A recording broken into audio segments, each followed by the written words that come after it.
parce qu'encore une fois, c'est la manière dont Yosef a choisi de vivre sa relation avec Dieu, parce qu'il a été structuré pour concevoir de cette manière la relation avec Dieu. Il est un instrument, mais c'est Dieu qui fait tout, et c'est pour ça que, et dans son histoire, et dans sa manière de parler, c'est toujours Hachem qui est mis en évidence. C'est pour ça que la Torah répète sans arrêt Ve'Hachem imo, Dieu est avec lui, au point que tout celui qui le voit à travers lui l'existence de cette main qui dirige l'histoire. C'est ce que Yosef veut, c'est le message qu'il apporte au monde.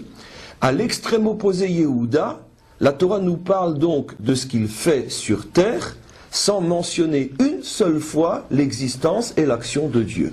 Pourquoi ?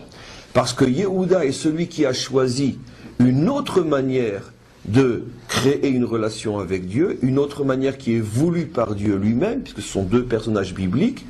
Yehuda représente celui qui travaille, entre parenthèses, seul. Dieu se cache derrière son action, mais Dieu n'intervient pas visiblement. Bien sûr qu'il n'intervient mais pas visiblement, puisque c'est bien sûr lui qui gère, mais il gère de l'autre côté de la scène, de l'autre côté du rideau. Sur la scène, on ne voit que Yehuda. Pourquoi ? Parce que Yehuda représente encore une fois celui qui met en évidence le travail de l'homme.